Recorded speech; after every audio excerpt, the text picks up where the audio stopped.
Ar fôr tymhestlog teithio rwyf, oedd profiad llond bws o ferched y Wawr Ceredigion wrth iddynt groesi i Iwerddon ganol fis Ebrill.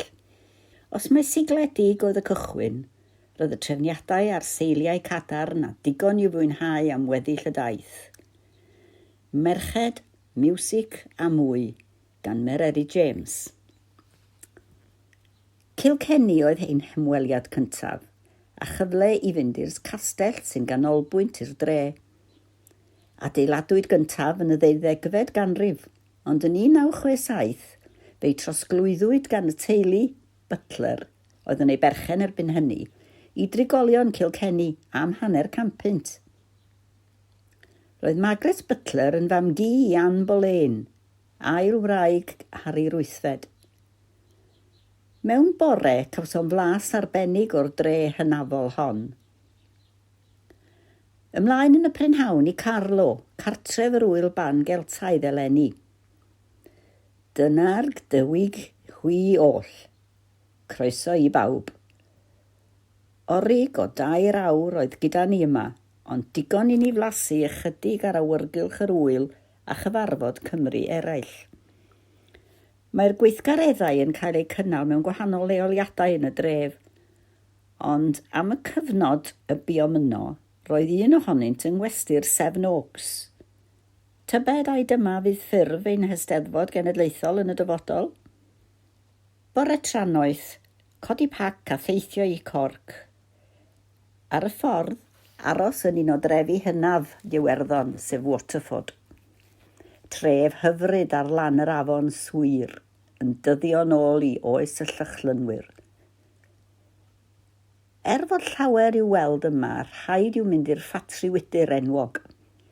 Cawsom daith dywysiedig o amgylch oedd yn agoriad llygad, ac yn fodd i werthfawrogi'r grefft sy'n mynd i greu gwaith mor unigryw. Crefftwyr wrth ei gwaith yn wir. Ddim yn bell o Waterford mae pentref Anryn. A rhaid i lond bws o wragedd Ceredigion fynd yno, gan fod un o'i ser, Reiland Tefi, yn byw yno erbyn hyn. Cyrraedd tafarn enwog y Mwnis a Reiland ar y grisiau yn ein croesawu. Teulu yng nghyfraith Reiland sydd berchen y dafarn, a chawsom groeso Cymreig gyda sgons a the. Bu'n rhaid blasu croeso mwy gwyddelig wedyn. Drwy sgwrs a chan cawsom hint a helynt yn boi o ffostrasol, a'i hanes yn ymgartrefi yn yr rhan yma o'r wlad. Oedd deigryn bach yn y llygad wrth i ni adael dydwch. Deffro'n Corc a mynd i ardal Cob, o ble hwyliodd llawer o Wyddelod ar long y Titanic. Roedd hwn yn brofiad unigryw ac yn flas o'r hyn ddigwyddodd petaich ar fwrdd y llong anffodus honno. Roedd pob un ohonom yn cael tocyn teithio, copi o'r hyn y byddem wedi ei gael wrth fynd ar y llong, gydag enw arbennig arno. Ar ddiwedd y daith o gwmpas, roeddem yn medru gwirio a oeddem wedi gwrthsefyll y storm ar drychineb. Mary Morgan oeddwn ni o Abergwgl, County Mayo. 32 oed oeddwn ni ar y pryd ac yn un o lawer o bobl ifanc oedd yn ymfudo i America i chwilio am waith a gwell bywyd. Yn anffodus, fel cannoedd o'm cyfoedion, ni welais America, ond diflannu i'r ddyfroedd oer y môr mawr. Stori drist oedd un oedd mwy eithus y diwrnod hwn, gan ein bod yn sefyll ar bont y llong y byddem wedi dechrau ei taith arni, yn edrych allan ar y môr yn llawn hwyl a gobaith. Hefyd roeddem yno 111 mlynedd union i'r digwyddiad. Daeth yr haul i wenu ac ymlaen ar daith i bentref Blarni. Lle enwog arall sy'n gartref i'r enwog garreg, Cloch na Blarnyn, sydd wedi ei lleoli ar dop y castell a adeiladwyd bron i 600 o flynyddoedd yn ôl.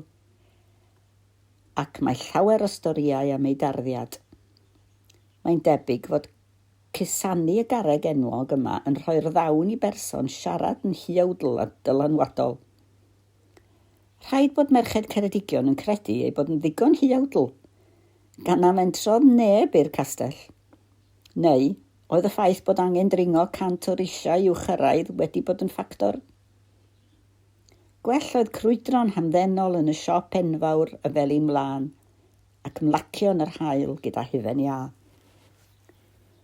Bore olaf yn barod ac amser troi am adre. O leia, mae'r tywydd yn braf heddi a'r môr yn llyfn. Ond cyn gadael Iwerddon, roedd Megan Mai ac Eda ein trefnwyr gwych wedi trefnu sypreis ar y ffordd. Aros yng ngorsaf hynafol Cilmidan a thaith tren bach sy'n dyddio nôl i 1878 o gwmpas Llyn a Dyffryn Afon Swyr.